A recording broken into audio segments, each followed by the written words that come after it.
नमस्कार दोस्तों, मेरा नाम है भालचंद्र। ब्रह्मांड सिद्धेश्वर में आप सभी का स्वागत है। आज के इस वीडियो में हम चर्चा करेंगे मेष राशि का मार्च 2023 का संपूर्ण राशिफल। कैसे होंगे ग्रह योग, कैसे होंगे ग्रहों के राशांतर, आपके जीवन का ऐसा कौन सा क्षेत्र है जो कि सबसे ज्यादा प्रभावित होने वाला है, कौन से निर्णय आपको लेने हैं, कौन से निर्णय आपको टालने हैं, सभी के बारे में डिटेल में चर्चा इस वीडियो में हम करने वाले हैं। मेष राशि से लेकर मीन राशि तक की जो सभी 12 राशियां हैं, इन सभी 12 राशियों का मार्च 2023 का राशिफल क्या होगा, इस विषय पर वीडियो अपलोड हो रहे हैं, आप उसका आनंद जरूर लीजिए। तो आज के इस वीडियो में हम चर्चा करेंगे मेष राशि के बारे में। तो सबसे पहले हम चर्चा करेंगे रवि यानी कि सूर्य। सूर्य जो है वो आपके राशि का पंचमेश है, जो कि आपके लाभ भाव में भ्रमण कर रहा है और दिनांक 17 तारीख के बाद यह जो रवि है, यह रवि आपके व्यय भाव में भ्रमण करेगा। तो पिछले करीबन 10-15 दिनों में आपने देखा होगा कि पैसे के मामले में कोई बड़ी दिक्कत या फिर प्रॉब्लम आपको नहीं आ रही। हालांकि थोड़े बहुत खर्चे हो रहे हैं, लेकिन बड़ी प्रॉब्लम आपको नहीं आ रही है। उसी प्रकार अगर आप रिलेशनशिप में हैं तो वहां पर भी जो बातें हैं वो काफी नॉर्मल चल रही है। उसी प्रकार आपके जो मित्र परिवार है उनसे भी आपको काफी अच्छी मदद मिल रही है या फिर सलाह मिल रही है, उनके साथ कहीं बाहर घूमना फिरना हो रहा है। तो यही जो बात है वो आने वाले करीबन 10 से 15 दिनों तक रहेगी। लेकिन 18-19 तारीख के बाद जैसे ही ये रवि आपके व्यय भाव में चला जाएगा तो आपको 2-3 बातें हैं उसमें ध्यान रखना ज्यादा आवश्यक है, क्योंकि आपकी जो राशि है वो उसकी जो स्पेंडिंग कैपेसिटी है वो थोड़ी सी ज्यादा है। खर्च करने के मामले में आगे पीछे देखने वाली नहीं है आपकी राशि, तो खर्चे ज्यादा होते हैं और यही जो बात है वो करीबन 17-18 तारीख के बाद आपको इसका जो अनुभव है वो होना शुरू हो जाएंगे। उसी प्रकार अगर आप किसी के रिलेशनशिप में हैं तो उसके साथ भी करीबन 18-19 तारीख के बाद का जो समय है वो ठीक ठाक नहीं चलेगा। छोटी मोटी बातों को लेकर तकरार हो सकती है, प्रॉब्लम कॉम्प्लिकेशंस आपको आ सकते हैं, तो इसके ऊपर थोड़ा सा ध्यान दीजिए। उसी प्रकार अगर आप शेयर मार्केट में डील करते हो तो सोच समझ कर रिस्क लेना। एक तरह से देखा जाए तो रिस्क बिल्कुल भी नहीं लेना। रिस्क लेते हो तो आपकी जो रिस्क है वो प्रॉफिटेबल आपको नहीं आएगी। तो सोच समझ कर जो भी पैसे के ट्रांजैक्शन खास करके शेयर मार्केट से रिलेट करते हैं वो करना ज्यादा आवश्यक होगा। उसी प्रकार महिलाओं के बारे में अगर देखा जाए तो जो गर्भधारण करने वाली महिला है उनको भी करीबन 17-18 तारीख के बाद स्वयं के स्वास्थ्य के बारे में ध्यान देना आवश्यक होगा। उसी प्रकार जो विद्यार्थी वर्ग है उनके लिए भी मैं कहना चाहूंगा कि 20-22 तारीख का बाद का जो समय है वो नॉर्मल नहीं रहेगा। आपके अगर प्रिपरेशन कोई एग्जाम की है तो वो थोड़ी सी टफ आपको जा सकती है, तो प्रिपरेशन काफी अच्छी तरीके से करना आवश्यक होगा। इसके बाद हम चर्चा करेंगे आपके राशि का स्वामी मंगल। मंगल जो ग्रह है, ये मंगल ग्रह आपके राशि का स्वामी भी है और आपका अष्टमेश भी है, जो कि आपके द्वितीय भाव में भ्रमण कर रहा है और दिनांक 13 तारीख के बाद यह जो मंगल है, यह मंगल आपके तृतीय भाव में भ्रमण करेगा। तो पिछले करीबन 1 आध महीने में आपने देखा होगा कि आपकी जो खर्चे हैं वो काफी ज्यादा बढ़ रहे हैं। खास करके पिछले करीबन 2-3 महीने से आपने देखा होगा कि आपके जो खर्चे हैं वो काफी ज्यादा बढ़ रहे हैं। स्वास्थ्य के बारे में भी समस्या आ रही है और घर के जो लोग हैं, खास करके आपके जो वैवाहिक जोड़ीदार है, उनके साथ छोटी मोटी बातों को लेकर तकरार हो सकती है, उनके स्वास्थ्य के बारे में भी समस्या आ रही है। तो ये जो बात है वो बात अभी धीरे धीरे कम होते हुए नजर आएगी। करीबन 15-16 तारीख के बाद ये जो खर्चे हैं वो काफी मायनों में कम होते हुए नजर आएंगे। लेकिन आपका घूमना फिरना ज्यादा हो सकता है, आपकी ट्रैवलिंग काफी ज्यादा हो सकती है। तो करीबन 15-16 तारीख के बाद का जो समय है उसमें आपकी ट्रैवलिंग काफी ज्यादा हो सकती है। उसी के साथ आपके जो भाई बहन हैं उनके साथ भी छोटी मोटी बातों को लेकर तकरार हो सकती है। हालांकि इन दिनों में किसी भी प्रकार के डॉक्यूमेंटेशन की जो बातें हैं या फिर किसी को भी प्रॉमिसेस कमिटमेंट करना, ये बातें इससे थोड़ा सा दूर रहना आवश्यक होगा, क्योंकि आप जो अनुमान लगाओगे उस प्रकार की बातें होने की संभावना थोड़ी कम है। लेकिन आपका घूमना फिरना ज्यादा हो सकता है करीबन 14-15 तारीख के बाद। तो कुल मिला के देखा जाए तो ये जो मंगल है वो आपके खर्चे तो कम कराएगा, लेकिन थोड़ा सा आपको ज्यादा एक्टिव कर देगा। इसके बाद हम चर्चा करेंगे बुध ग्रह के बारे में।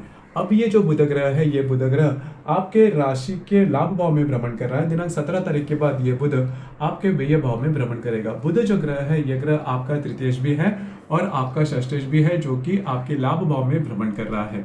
तो यहाँ पर आप देखेंगे कि आपका जो भी कार्य क्षेत्र है उससे आपको जो इनकम है वो काफी अच्छी तरीके से आ रही है। उसी प्रकार जो भी आपके डॉक्यूमेंटेशन के जो बातें हैं वो आप कर सकते हो 16-17 तारीख के बाद, जैसे मैंने मंगल के ग्रह भ्रमण के बारे में भी कहा था। तो जो भी आपके डॉक्यूमेंटेशन की बातें हैं वो करीबन 10-12 तारीख के पहले अगर आप करते हो तो वो सक्सेसफुल हो सकते हैं, उससे कुछ ज़्यादा बड़ी प्रॉब्लम आपको नहीं आएगी। लेकिन यह जो बुध है, जब जो करीबन 17 तारीख के बाद आपके व्यय भाव में भ्रमण कर रहा है, तो 2-3 बातें उसके ऊपर थोड़ा सा ध्यान दीजिए। आप किसी भी प्रकार के लोन लेना, कर्जा लेना, ये जो बातें हैं, प्रॉमिसेस, कमिटमेंट, डॉक्यूमेंटेशन के बारे में जो भी बातें हैं, इन बातों से थोड़ा सा दूर रहना, क्योंकि आप उसमें फंस सकते हो। खास करके आपके जो अंदाज है वो चूक सकते हैं। खास करके जो भी आपका कार्य क्षेत्र है उससे रिलेटेड किसी भी प्रकार की जो बातें हैं, डॉक्यूमेंटेशन से रिलेटेड, किसी को कोई प्रॉमिसेस, कमिटमेंट, ये जो सभी बातें हैं वो बिल्कुल भी नहीं करना।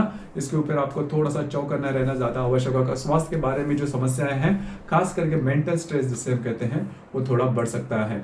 इसी वजह से ऐसे काम बिल्कुल भी नहीं करना जिसकी वजह से जहां पर रिस्क हो, मेंटल स्ट्रेस आपको आ सकता है। इस प्रकार की जो बातें हैं वो नहीं करना।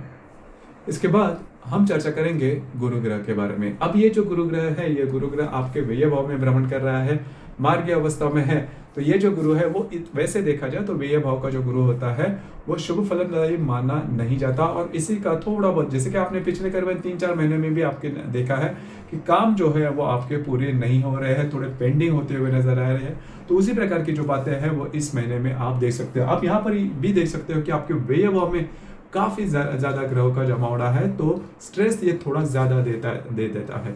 तो ये काम करना कि आपकी जो राशि है वो रिस्क लेने में सबसे आगे निकलती है, तो रिस्क नहीं लेना। और कॉन्फिडेंस तो काफी अच्छा होता है, लेकिन ओवर कॉन्फिडेंस आपको प्रॉब्लम करेगा। तो ये जो बात है थोड़े इस महीने में ध्यान में लेना आवश्यक होगा। इसके बाद हम चर्चा करेंगे शुक्र ग्रह के बारे में। अब ये जो शुक्र ग्रह है, ये शुक्र ग्रह आपका द्वितीयेश भी है और आपका सप्तमेश भी है, जो कि आपके व्यय भाव में भ्रमण कर रहा है। और दिनांक 13 तारीख के बाद यह जो शुक्र है, ये शुक्र आप ही के राशि में भ्रमण करेगा। तो पिछले करीबन 10-15 दिनों में आपने देखा होगा कि आपके जो वैवाहिक जोड़ीदार है उनके साथ आपकी ज्यादा नहीं जम रहे, आपकी स्पेंडिंग भी काफी ज्यादा हो रहे हैं। अब ये जो बात है, मतलब आपकी इन्वेस्टमेंट नहीं हो रही है, स्पेंडिंग थोड़ी हो रही है। अब ये जो बात है 14-15 तारीख के बाद काफी मायने में कम होती हुई नजर आएगी। मतलब आपके जो वैवाहिक जोड़ीदार है उनके साथ छोटी मोटी बातों को लेकर स्ट्रेस हो रहा था, प्रॉब्लम हो रही थी, वो काफी मायने में कम होते हुए नजर आएंगे। मैं ये तो नहीं कहूंगा कि पूरी तरह से कम होगी, लेकिन जो बहुत ज्यादा आपको लग रहा था, ये जो बातें हैं वो काफी मायने में कम होते हुए नजर आएंगे। तो कुल मिला के देखा जाए तो ये जो शुक्र का भ्रमण करीबन 17-18 तारीख के बाद या फिर 14-15 तारीख के बाद जो होगा वो आपके लिए शुभ फलदायी साबित होगा। खास करके आपको जो इनकम के बारे में कुछ अच्छी बातें या फिर कुछ अच्छे अनुभव आपको मिल सकते हैं।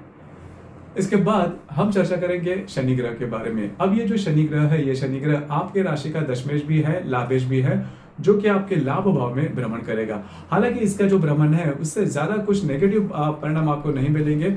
आपके जो मित्र परिवार है, जो कि आपसे थोड़े से बुजुर्ग है, थोड़े से उम्र में ज्यादा है, उनसे आपको काफी अच्छी मदद मिल सकती है, सलाह मिल सकती है। तो शनि का जो भ्रमण होगा वो करीबन देखा जाए तो आपके लिए शुभ फलदायी साबित होगा। जो भी आपका कार्य क्षेत्र है उससे रिलेटेड भी कुछ अच्छी बातें, कुछ अच्छे अनुभव आपको मिल सकते हैं। तो मोटे तौर पर अगर देखा जाए, कुल मिला के अगर देखा जाए तो इस संपूर्ण महीने में आपको पैसे के मामले में थोड़ा ध्यान देना आवश्यक होगा, क्योंकि इस महीने में भी स्पेंडिंग आपकी थोड़ी ज्यादा हो सकती है। उसी प्रकार अब हम चर्चा करेंगे ग्रह योगों के बारे में। ग्रह योगों के जो परिणाम होते हैं वो 1-2 दिनों के लिए होते हैं, लेकिन मिलते जरूर है। तो चर्चा करेंगे ग्रह योगों के बारे में। सबसे पहले शनि और बुध की युति होने जा रही है आपके लाभ भाव में, और 2 तारीख और उसी दिन गुरु और शुक्र की भी युति होने जा रही है। तो शनि बुध की जो युति है वो पैसे के मामले में छोटे मोटे प्रॉब्लम या फिर दिक्कतों का सामना आपको करना पड़ सकता है, थोड़ा सा स्ट्रेस आ सकता है। गुरु शुक्र की जो युति उसी दिन 2 तारीख को आपको आपके व्यय भाव में होगी। आपके जो वैवाहिक जोड़ीदार है उनके स्वास्थ्य के बारे में थोड़ा ध्यान देना होगा। उसी प्रकार 2 तारीख के आसपास आपके जो वैवाहिक जोड़ीदार है उनके साथ आपका घूमना फिरना भी हो सकता है। उसी प्रकार दिनांक 11 तारीख को हर्षल और बुध का लाभ योग होने जा रहा है। उसी दिन मंगल और शुक्र का लाभ योग भी होने जा रहा है। अब जो हर्षल आपके राशि में भ्रमण करे उसके साथ जो बुध आपके लाभ भाव में भ्रमण करेगा, दोनों का लाभ योग होगा। उसी प्रकार मंगल और शुक्र का भी लाभ योग होगा। तो करीबन 11 तारीख के आसपास आपके जो वैवाहिक जोड़ीदार है उनके साथ आपकी जो हार्मनी है वो बहुत अच्छी देखी जाएगी। कुछ अच्छे लाभ वगैरह भी मिल सकते हैं। जो भी आपका कार्य क्षेत्र है उससे रिलेटेड भी कुछ अच्छी बातें हो सकती है। तो 11 तारीख के आसपास का जो समय है वो आपको रिलेशनशिप के मामले में या फिर आपका जो भी कार्य क्षेत्र है उससे रिलेटेड कुछ अच्छे अनुभव दे सकता है। उसी प्रकार दिनांक 14 तारीख को नेपच्यून और मंगल का केंद्र योग होने जा रहा है। नेपच्यून जो कि अभी आपके व्यय भाव में मतलब मीन राशि में भ्रमण कर रहा है, उसके साथ जो मंगल आपके तृतीय भाव में भ्रमण करेगा वह केंद्र योग करने जा रहा है दिनांक 14 तारीख को। तो करीबन 14 तारीख को किसी भी प्रकार के महत्वपूर्ण डॉक्यूमेंटेशन की जो भी बातें हैं वो बिल्कुल नहीं करना। अगर आपको कहीं बाहर घूमना फिरना है तो थोड़ा सा स्वयं के स्वास्थ्य के बारे में ध्यान देना होगा। इन दिनों में ही आपको थोड़ा सा चौकन्ना रहना होगा। छोटी मोटी बातों को लेकर चीटिंग वगैरह आपके साथ हो सकती है, तो थोड़ा होशियार रहना आवश्यक होगा। उसी प्रकार दिनांक 15 तारीख को नेपच्यून और रवि की युति होने जा रही है। अब ये जो बात है बहुत इंपॉर्टेंट है। दिनांक 15 तारीख का आपके व्यय भाव में नेपच्यून और रवि की युति होने जा रही है। 2-3 बातें उसके ऊपर थोड़ा सा ध्यान दीजिए। अगर आप शेयर मार्केट में ट्रेड करते हो, बिल्कुल भी कोई भी रिस्क इन दिनों में नहीं लेना। उसी प्रकार अगर आप किसी के रिलेशनशिप में हैं तो वहां पर मिसअंडरस्टैंडिंग होने की संभावना बहुत ही ज्यादा बनती है। जो गर्भवती महिला है उन्होंने भी इन दिनों में थोड़ा सा अपने स्वास्थ्य के बारे में ध्यान देना आवश्यक होगा। उसी प्रकार जो विद्यार्थी वर्ग है उनके लिए भी मतलब वो जो भी प्रिपरेशन कर रहे हैं उसके बारे में चौकन्ना रहना ज्यादा आवश्यक होगा। स्ट्रेस या फिर आपके जो अनुमान है वो चूक सकते हैं दिनांक 15 तारीख को। इसी प्रकार दिनांक 16 तारीख को मंगल और रवि का केंद्रीय योग होने जा रहा है। उसी प्रकार नेपच्यून और बुध की युति भी होने जा रही है। तो जो रवि आपके व्यय भाव में भ्रमण करेगा दिनांक 16 तारीख के बाद, उसके साथ जो मंगल आपके तृतीय भाव में है वो केंद्र योग करने जा रहा है। तो कॉन्फ्लिक्ट होगा आप में और आपके जो रिलेशनशिप में व्यक्ति है उनके साथ। तो आपकी जो रिलेशनशिप है वो खतरे में भी आ सकती है। उसी प्रकार जो गर्भवती महिला है उन्होंने भी स्वयं के स्वास्थ्य के बारे में ध्यान देना बहुत ज्यादा आवश्यक होगा। उसी प्रकार नेपच्यून और बुध की युति होने जा रही है आपके लाभ भाव में दिनांक 16 तारीख को। तो ये जो युति है उसमें भी आपको जो जहां पर आप काम करते हो, नौकरी करते हो या फिर व्यवसाय करते हो, वहां पर के जो लोग होंगे उनसे थोड़ा बचना होगा। खास करके जो गुप्त शत्रु जिसे हम कहते हैं, मतलब ऐसे लोग जो सामने तो काफी अच्छे बातचीत करते हैं लेकिन पीठ पीछे हमारी बुराइयां करते हैं, ऐसे लोगों से थोड़ा आपको बचना होगा। उसी प्रकार डॉक्यूमेंटेशन के बारे में किसी भी प्रकार के कमिटमेंट किसी आपके मित्र को या फिर बहुत ज्यादा करीबी है उनसे नहीं देना या फिर नहीं लेना।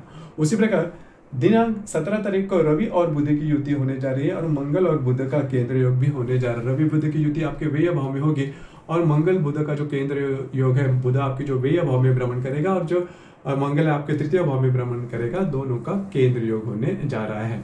तो यहाँ पर भी जो बातें हैं वो आपके लिए फेवरेबल साबित नहीं होगी। ध्यान रखें, जैसे कि मैंने शुरुआत में ही कहा कि आपके व्यय भाव में काफी ज्यादा ग्रहों के जमावड़ा होने जा रहा है। तो ये जो संपूर्ण महीना है वो कुछ ठीक नहीं होगा, खास करके डॉक्यूमेंटेशन के बारे में, पैसे के मामले में और रिलेशनशिप के मामले में। तो जो ग्रह योग है वो भी इसी प्रकार की जो बातें हैं वो डिनोट कर रहे हैं। उसी प्रकार दिनांक 28 तारीख को गुरु और बुध की युति होने जा रही है आपके व्यय भाव में। तो गुरु जो आपका भाग्येश भी है, व्ययेश भी है, और जो बुध आपका तृतीयेश भी है, षष्ठेश भी है, दोनों की जो युति है वो आपके व्यय भाव में होने जा रही है दिनांक 28 तारीख को। तो इस दिनों में आपका घूमना फिरना बहुत ही ज्यादा हो सकता है, थोड़ा सा एग्जॉस्ट हो सकते हो, लेकिन जो काम है वो आपके बनते हुए नजर आएंगे। भाग्य का साथ भी आपको इन दिनों में मिल सकता है। किसी भी प्रकार के महत्वपूर्ण काम है वो आप इन दिनों में 28 तारीख के आसपास हाथ में ले सकते हो। उसी प्रकार दिनांक 30 तारीख को शनि और मंगल का त्रिकोण योग होने जा रहा है। उसी प्रकार हर्षल और शुक्र की युति होने जा रही है। शनि जो कि आपके लाभ भाव में भ्रमण करेगा और जो मंगल आपके तृतीय भाव में भ्रमण कर रहा है, दोनों का त्रिकोण योग होने जा रहा है। बहुत ही ज्यादा शुभ फलदायी योग होगा। अब जो भी काम आपके पेंडिंग है संपूर्ण महीने में, वो आप इस दिनों के आसपास हाथ में ले सकते हो। 30 तारीख के आसपास जो काम है वो आपके बनते हुए नजर आएंगे। आप में ऊर्जा, उत्साह बहुत ही अच्छा देखा जाएगा। एनर्जी लेवल, कॉन्फिडेंस भी काफी अच्छे देखा जाएगा, जो कि आपकी राशि की मतलब बेसिक इंस्टिंक्ट है। तो ये जो इन दिनों में ये जो बातें हैं वो आप कर सकते हैं। आपके जो मित्र परिवार है उनके साथ कहीं बाहर घूमना फिरना भी हो सकता है। अब देखिए 30 तारीख को ही नेपच्यून और हर्षल, शुक्र और हर्षल की युति होने जा रही है। तो यहाँ पर यदि आप विवाहित हो, आपके जो वैवाहिक जोड़ीदार हैं उनके साथ ऐसी कोई बात हो सकती है, ऐसी कोई लड़ाई या फिर विवाद हो सकते हैं, क्योंकि जिसकी वजह से आपके जो सिचुएशन है काफी एक्सट्रीम लेवल पर जा सकते हैं। इन बातों पर थोड़ा सा ध्यान देना आवश्यक होगा। और 30 तारीख के दरमियान आपके खर्चे वगैरह भी, अनएक्सपेक्टेड खर्चे वगैरह हो सकते हैं। तो ध्यान रखिए, यह बात जान लेना बहुत ही ज्यादा आवश्यक होगा। उसी प्रकार इसी महीने की जो पूर्णिमा है वो 7 तारीख को है और जो अमावस है वो 21 तारीख को है। तो 7 तारीख और 21 तारीख इन दिनों में किसी भी प्रकार के बड़े निर्णय नहीं लेना, रिस्क बिल्कुल भी नहीं लेना, क्योंकि रविचंद्र का जो आकर्षण होता है पृथ्वी के प्रति वो इन दिनों में काफी ज्यादा देखा जाता है। तो किसी भी प्रकार के बड़े निर्णय बिल्कुल भी नहीं लेना। तो मोटे तौर पर अगर कहा जाए तो आपके व्यवहार में काफी ज्यादा ग्रहों का भ्रमण है, इस वजह से स्ट्रेस, टेंशन, प्रेशर थोड़ा इस महीने में आप फील कर सकते हो। लेकिन चिंता करने की बिल्कुल भी जरूरत नहीं, क्योंकि मार्च महीने के 14-15 तारीख के बाद जो गुरु है वो आपके लिए फेवरेबल आने वाला है। तो किसी भी प्रकार की बड़ी रिस्क मतलब आगे की सोचकर इस महीने में नहीं लेना, क्योंकि फिर इसके जो प्रॉब्लम है, उसका जो खामियाजा है वो आपको भुगतना पड़ सकता है। तो यह था मेष राशि का फरवरी 2023 का संपूर्ण राशिफल। आपको यह राशिफल कैसे लगा, आपने किस प्रकार से अनुभव किया, नीचे कमेंट बॉक्स में जरूर कमेंट करना। और अपना जो चैनल है ब्रह्मांड सिद्धि एस्ट्रो, इसे भी लाइक, शेयर और सब्सक्राइब जरूर करना। धन्यवाद।